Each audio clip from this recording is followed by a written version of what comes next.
Kahandaan ng COMELEC at PNP tiniyak sa pagsisimula ng campaign period bukas, October 19. Yan ang tinutukan live ni Joan Punsoy. Joan? Chris, all systems go na nga ang PNP at COMELEC at maging itong kanilang mga counterpart sa pagsisimula ng campaign period bukas, October 19. Pero bago pa ang campaign period ay kaliwat kanan na itong sinagawang multisectoral peace assembly. Bukas na ang simula ng kampanya para sa barangay at sangguniang kabataan elections. Ipinaalala ng COMELEC ang mga regulasyon sa kampanya. 2 feet by 3 feet lamang ang sukat ng poster.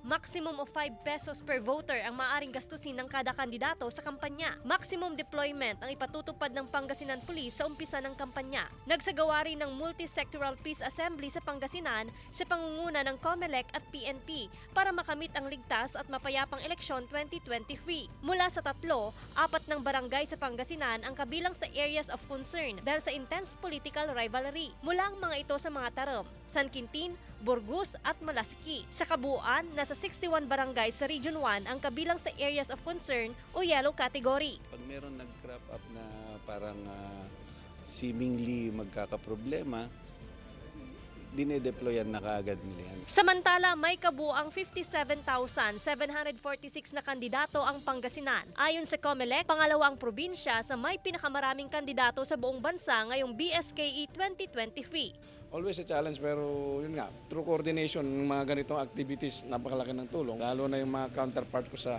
uniform personnel kasi sila yung talagang pinipigahan natin pag ganitong election, peace and order.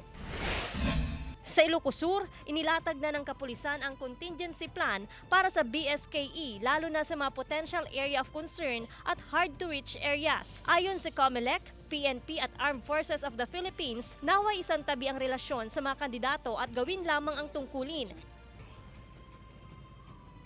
Dito naman sa bayan ng Calasiao ay nakahanda na rin ang PNP at COMELEC sa pagmomonitor ng kapayapaan at ligtas na pag-umpisa ng kampanya bukas, October 19, na magtatagal nga hanggang sa October 28, 2023. Samantala, ang COMELEC naman ay naglabas na ng panuntunan o guidelines sa mga papayagan at bawal nga sa pangangampanya. Maigpit nilang imomonitor ito ngang pagtalima ng mga kandidato sa itinalagang common posting areas, itong mga sizes ng campaign materials at maging itong mga gastos ng mga kandidato o expenditures. Samantala, Chris, pinapayagan lamang na maging campaign materials nga itong mga leaflets, pamphlets, mga posters, tarpaulins at maging itong mga brochures at itong mga sample ballots. Pero hindi raw papayagan ng COMELEC o bawal nga sa COMELEC, sa panuntunan ng COMELEC, itong tinatawag nila na anything with value. Ibig sabihin, bawal ang pagbibigay nga ng mga bowlers, itong mga t-shirts, itong payong, pamaypay, sombrero, t-shirts, groceries, ayuda o maging gift check na maaaring ipalit nga sa mga grocery stores dahil may tuturing itong isang vote buying na labag nga sa panuntunan ng Omnibus Election Code. Chris? Maraming salamat, Joan Punsoy.